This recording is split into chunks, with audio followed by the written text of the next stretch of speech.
வணக்கம் நண்பர்களே, உங்கள் அன்பான லக்ஷ்மிக்கு மீண்டும் ஒரு வணக்கம்.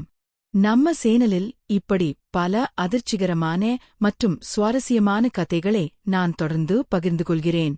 உங்களுக்கு ஏதேனும் ஆச்சரியமான மனதை தொடும் கதைகளை தெரிந்து கொள்ள விரும்பினால் நிச்சயமாக என்னுடைய சேனலை சப்ஸ்கிரைப் பண்ணி பக்கத்தில் இருக்கும் பெல் ஐகானை அழுத்தி வையுங்கள்.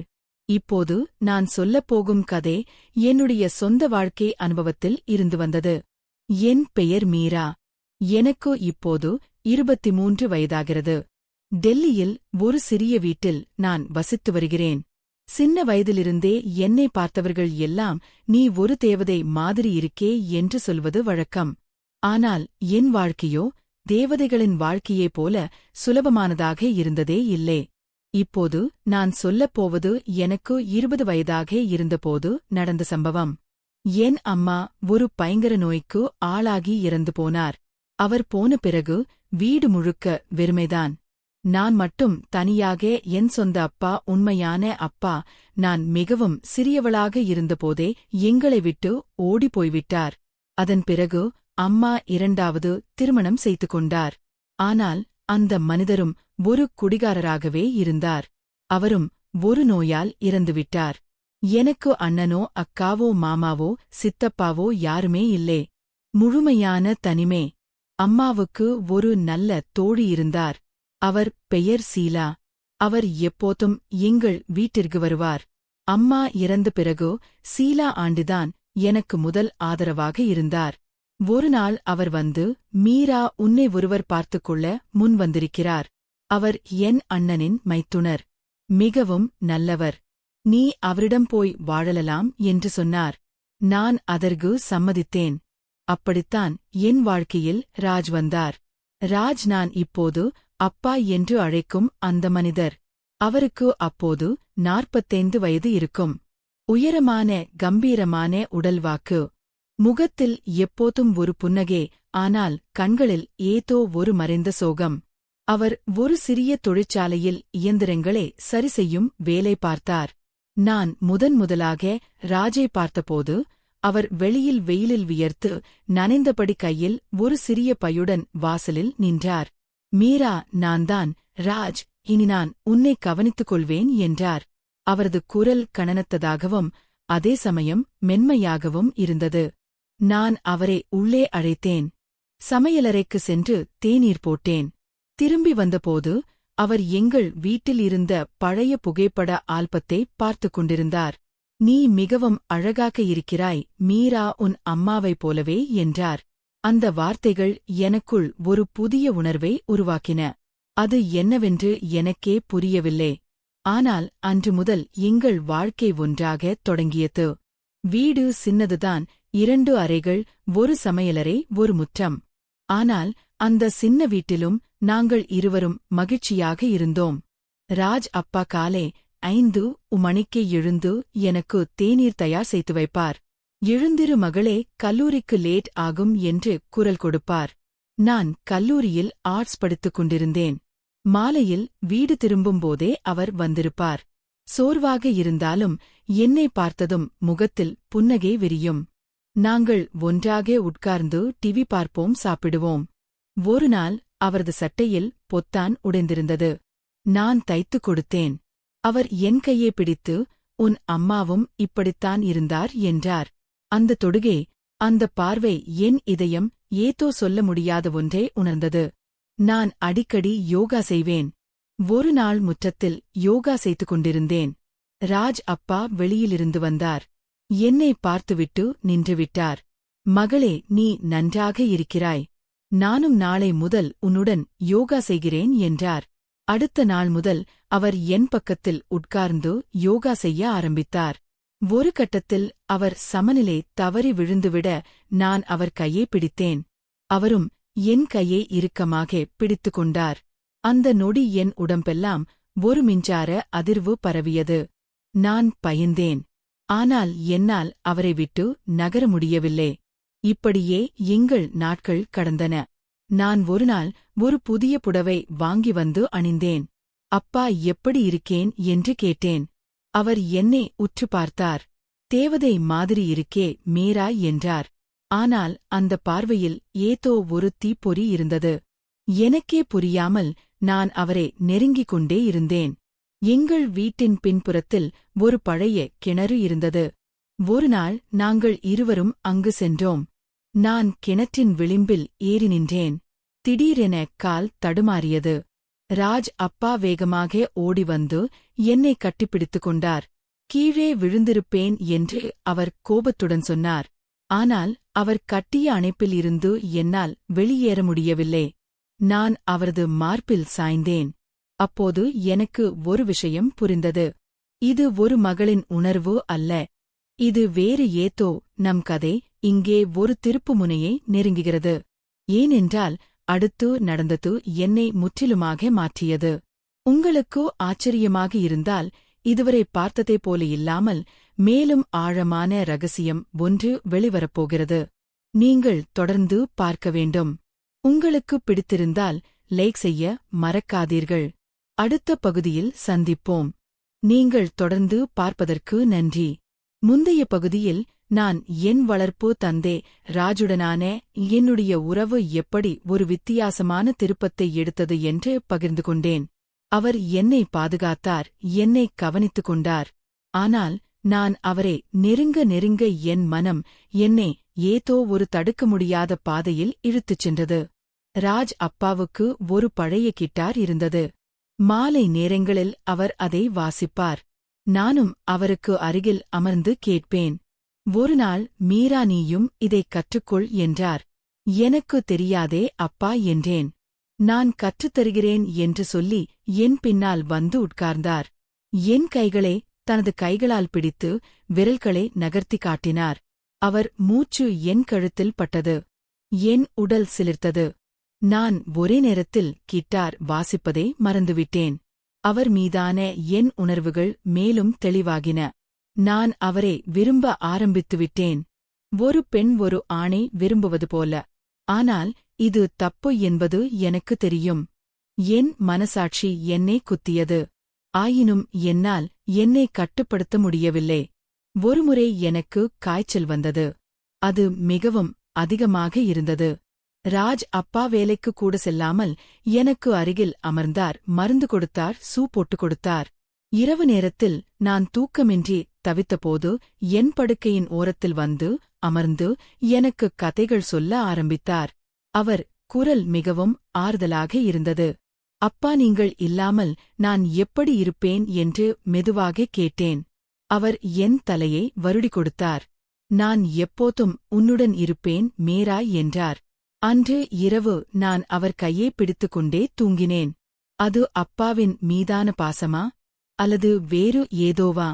இன்றுவரை எனக்கு தெரியவில்லை. எங்கள் வீட்டில் ஒரு பழைய பரண் இருந்தது. அங்கே பழைய புத்தகங்களும் தேவையில்லாத பொருட்களும் இருந்தன. ஒருநாள் நான் அங்கு ஏதோ தேடிச் சென்றேன். படிக்கட்டுகள் மிகவும் பழுதாக இருந்தன. திடீரென என் கால் நழுவியது. நான் கீழே விழுந்திருப்பேன். ஆனால் ராஜப்பா கீழே நின்று கொண்டிருந்தார். அவர் வேகமாக என்னை இறுக்கமாக அணைத்து பிடித்துக் கொண்டார். மீரா என்ன இது ஜாக்கிரதை என்று கத்தினார். ஆனால் அந்த அணைப்பு வெறும் பாதுகாப்பிற்காக இல்லை. அது ஒரு காதலன் ஒரு பெண்ணை அணைப்பது போல இருந்தது. நான் அவர் மார்பில் முகத்தை புதைத்துக் கொண்டேன். என்னால் பேச முடியவில்லை. அவர் என் முடியே கோதிவிட்டார். உனக்கு ஒன்றும் ஆகக்கூடாது. நீதான் என் உலகம் என்றார். நான் அவரை பார்த்தேன். அவர் கண்களில் கண்ணீர். ஆனால் அந்த கண்ணீருக்கு பின்னால் என்ன இருந்தது? ஏதோ ஒரு வேதனை, ஏதோ ஒரு ரகசியம். ராஜ் அப்பா ஒரு நாள் என்னிடம் மீரா நான் உனக்கு ஒரு தொழிலைச் சொல்லித் தருகிறேன் என்றார். அவரது தொழிற்சாலைக்கு என்னை அழைத்துச் சென்றார். அங்கு இயந்திரங்கள் எப்படி வேலை செய்கின்றன என்று சொல்லிக் கொடுத்தார். அப்போது என் கை தற்செயலாக ஒரு இயந்திரத்தில் சிக்கிக் கொண்டது. சிராய்ப்பு ஏற்பட்டது. ராஜப்பா உடனே மருந்து பெட்டியை எடுத்து வந்து என் கையில் மருந்து தடவினார். மிகவும் மெதுவாக கவனமாக வலிக்கிறதா என்றார். நான் இல்லை என்றேன். ஆனால் அவர் தொட்ட இடமெல்லாம் தீப்பற்றி எரிந்தது. நான் அவர் முகத்தை பார்த்தேன். அவர் என்னை மிகவும் உன்னிப்பாக பார்த்தார். அந்த பார்வையில் ஒரு ஆணின் ஆசை ஒளிந்திருப்பதை நான் உணர்ந்தேன். ஆனாலும் நான் பின்வாங்கவில்லை. ஏனென்றால் எனக்கும் அதே உணர்வு இருந்தது. நாங்கள் அடிக்கடி வீட்டின் மொட்டை மாடியில் உட்கார்ந்து விண்மீன்களை பார்ப்போம். ஒரு இரவு எங்கள் இருவருக்குமிடையே ஒரு வித்தியாசமான அமைதி இருந்தது. ராஜ் அப்பா என் அருகில் நெருங்கி வந்து, மீரா, உன் திருமணத்தைப் பற்றி யோசித்தாயா என்று கேட்டார். நான் சட்டென்று திரும்பி, அப்பா, நான் உங்களை விட்டுப் போக விரும்பவில்லை. நான் யாரையும் திருமணம் செய்து கொள்ள விரும்பவில்லை என்றேன். அவர் என் கையை பிடித்தார். மகளே, ஒருநாள் நீ கண்டிப்பாக திருமணம் செய்து கொள்ள வேண்டும் என்றார். ஆனால் அவரது குரலில் ஏதோ இருந்தது. ஒரு வருத்தமா, ஒரு பொறாமையா எனக்கு புரியவில்லை. ஒரு கட்டத்தில் நான் அவரிடமே என் உணர்வுகளை சொல்லிவிடலாமா என்று கூட நினைத்தேன்.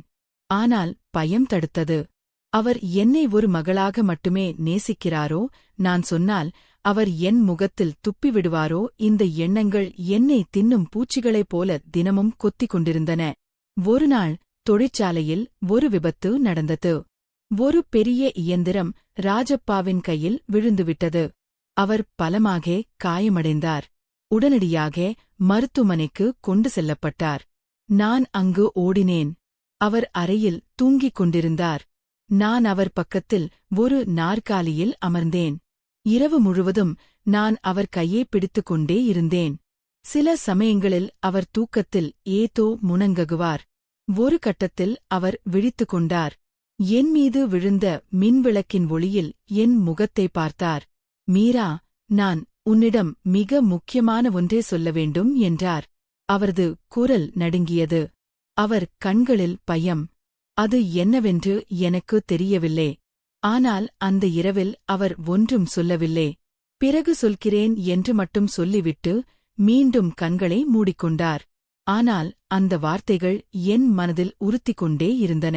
அவர் என்ன ரகசியம் வைத்திருக்கிறார்? ஏன் அப்படி நடுங்கினார்?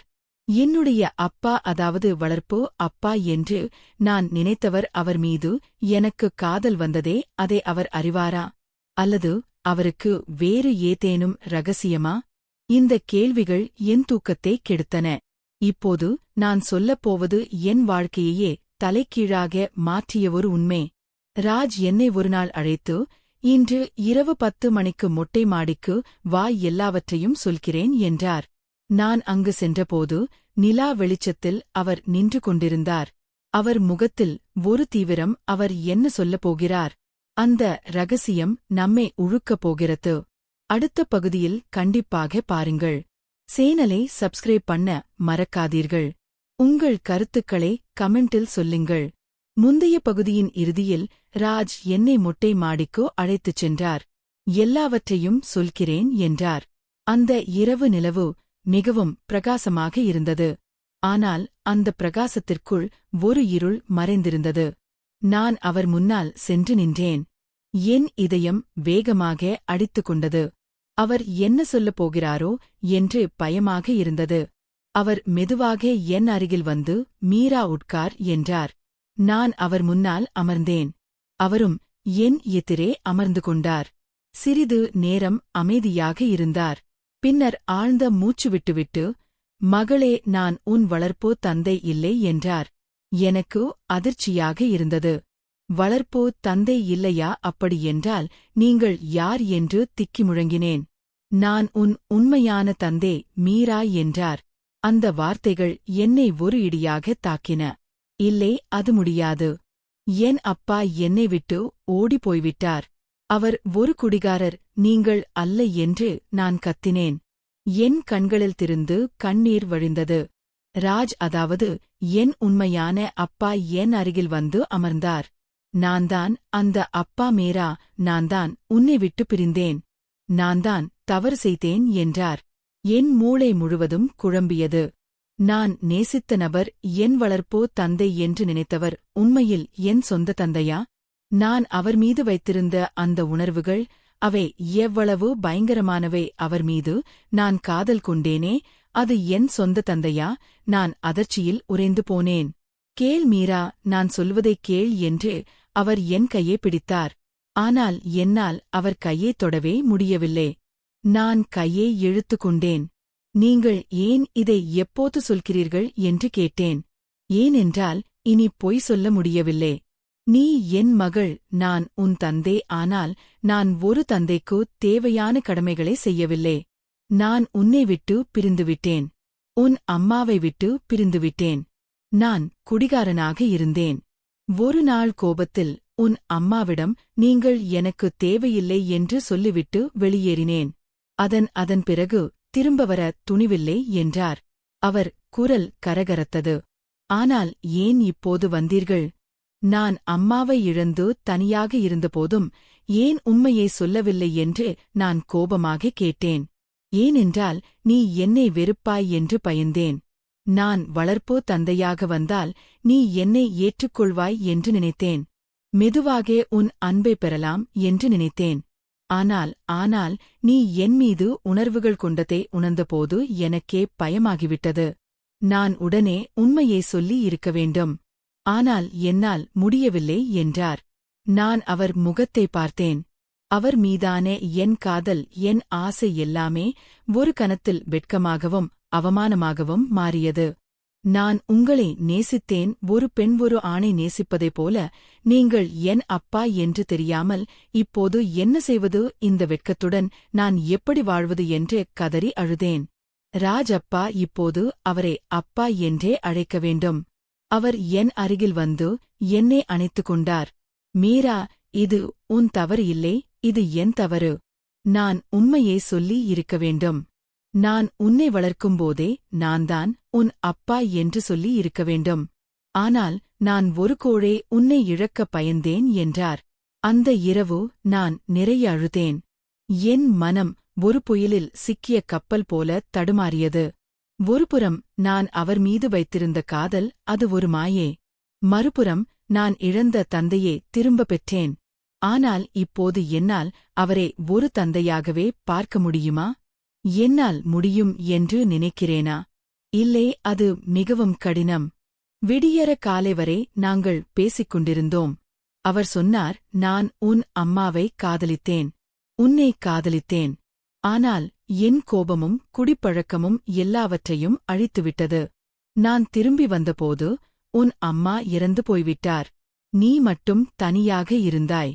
அப்போதுதான் நான் ஒரு முடிவு எடுத்தேன். ஷீலா ஆண்டி மூலமாக உன்னை நான் பார்த்துக் கொள்ள வந்தேன். ஆனால் உண்மையை மறைத்தேன். அதுதான் மிகப்பெரிய தவறு. நான் கேட்டேன், இப்போது நாம் என்ன செய்வோம்? அவர் சொன்னார், இப்போது நமக்குள் ஒரு தந்தை மகள் உறவு மட்டுமே இருக்கும். நான் உனக்கு அப்பா, நீ எனக்கு மகள், வேறு ஒன்றுமே இல்லை. நீ விரும்பினால் என்னை விட்டு பிரிந்து செல்லலாம். உனக்கு பிடித்த இடத்திற்கு சென்று வாழலாம். நான் மாதம் பணம் அனுப்புகிறேன். ஆனால் என்னால் அவரை விட்டு பிரிய மனம் வரவில்லை. நான் இங்கேயே இருப்பேன்.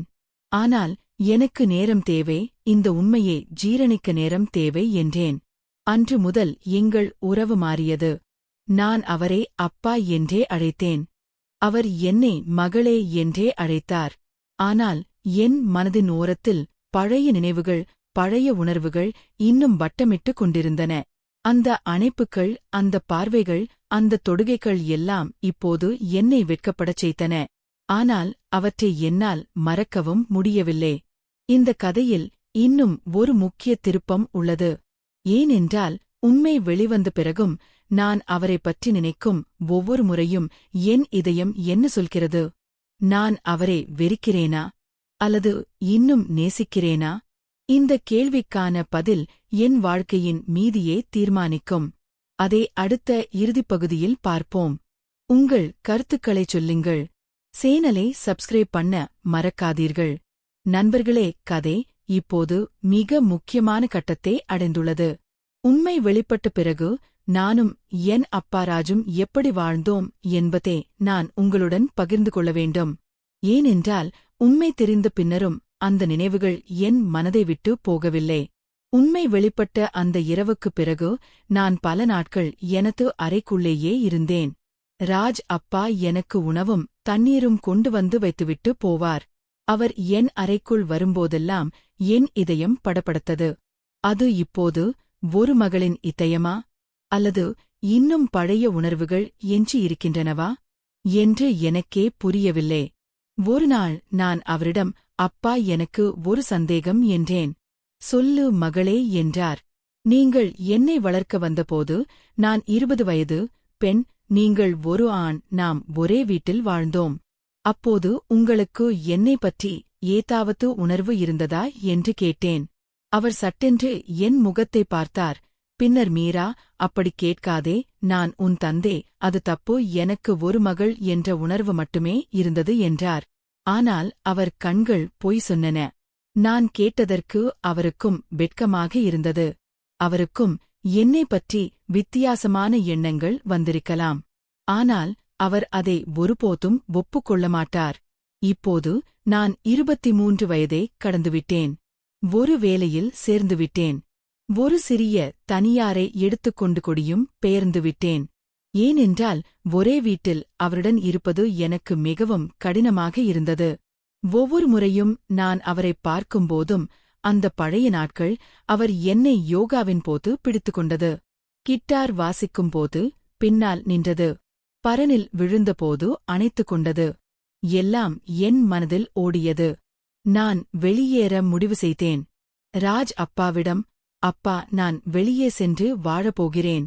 உங்களை அடிக்கடி பார்க்க வருகிறேன் என்றேன். அவர் முதலில் மறுத்தார். மகளே, நீ தனியாக எப்படி என்றார். நான் பெரியவள், என்னால் முடியும் என்றேன். கடைசியில் அவர் சம்மதித்தார். ஆனால் எனக்கு மாதம் சம்பளத்தில் ஒரு பகுதி அனுப்ப வேண்டும் என்று சொன்னார். நான் வேண்டாம் என்றேன். உங்கள் பணம் வேண்டாம், நான் சம்பாதிக்கிறேன் என்றேன். நான் வெளியேறிய பிறகு எங்கள் உறவு கொஞ்சம் சாதாரணமானது. நான் ஞாயிற்றுக்கிழமைகளில் அவரை பார்க்கச் செல்வேன். அவருக்கு சமைத்து போடுவேன். ஒருமுறை நான் அவரிடம், அப்பா, நான் உன் ஒருவரை காதலிக்கிறேன் என்று பொய் சொன்னேன். அவர் மிகவும் மகிழ்ச்சியடைந்தார். யார் அந்த பையன், கல்யாணத்திற்கு சம்மதமா என்று கேட்டார். நான் இல்லை என்றேன். உண்மையில் நான் யாரையும் காதலிக்கவில்லை. ஏனென்றால் என் மனம் இன்னும் அந்த பழைய காயங்களிலிருந்து மீளவில்லை. இந்த கதைக்கு ஒரு நல்ல முடிவு உண்டா? நான் அடிக்கடி என்னையே கேட்டுக்கொள்வேன். அம்மா, இல்லை, உண்மையான அப்பா இப்போது உறவை சரிசெய்ய முயற்சிக்கிறார். நான் அவரை மன்னித்துவிட்டேன். அவர் என்னை விட்டுச் சென்றதே, பொய் சொன்னதே, எல்லாவற்றையும் மன்னித்துவிட்டேன். ஆனால் என் மனதில் இருந்து அந்த பழைய உணர்வுகளை முழுமையாக அகற்ற முடியவில்லை. சில இரவுகளில் நான் தனியாக இருக்கும்போது அவர் மீது நான் கொண்டிருந்த காதலை நினைத்துக் கொள்வேன். எவ்வளவு பெரிய தவறு என்று தெரிந்தும் அந்த நினைவுகள் இனிமையாகவே இருக்கின்றன. நண்பர்களே, இந்த கதை என் வாழ்க்கையின் மிகப்பெரிய ரகசியம். நான் இதை யாரிடமும் சொல்லவில்லை. ஆனால் நீங்கள் பார்ப்பதற்காக, நீங்கள் அறிந்து கொள்வதற்காக இந்த வீடியோ மூலம் பகிர்ந்து கொண்டேன். ஒரு விஷயத்தை மட்டும் சொல்ல விரும்புகிறேன். குடும்ப உறவுகளில் உண்மை மிகவும் முக்கியம். ஒரு சிறிய பொய், ஒரு சிறிய மறைப்பு எத்தனை பெரிய மன உளைச்சலை உண்டாக்கும் என்பதற்கு இந்த கதை ஒரு உதாரணம். என் அப்பாவுக்கும் எனக்கும் இப்போது நல்ல உறவு. நாங்கள் பேசிக் கொள்கிறோம். ஒருவரை ஒருவர் மன்னித்துவிட்டோம். ஆனால் சில விஷயங்களை மறக்க முடியாது. இதுபோன்ற கதைகள் உங்களுக்கு பிடித்திருந்தால் தயவுசெய்து எனது சேனலை சப்ஸ்கிரைப் செய்யுங்கள். நிஜ வாழ்க்கையில் நடப்பது போன்ற கதைகளே. சில சமயங்களில் மகிழ்ச்சியான முடிவுகள், சில சமயங்களில் கலக்கமான முடிவுகள், எல்லாவற்றையும் நான் இங்கே பகிர்ந்து கொள்கிறேன். உங்கள் கருத்துக்களை கமெண்ட் பகுதியில் சொல்லுங்கள். உங்கள் வாழ்க்கையில் நீங்கள் இப்படிப்பட்ட தருணங்களை சந்தித்திருக்கிறீர்களா? சொல்லுங்கள். மறக்காமல் லைக் செய்யுங்கள். அடுத்த கதையில் மீண்டும் சந்திப்போம். நன்றி.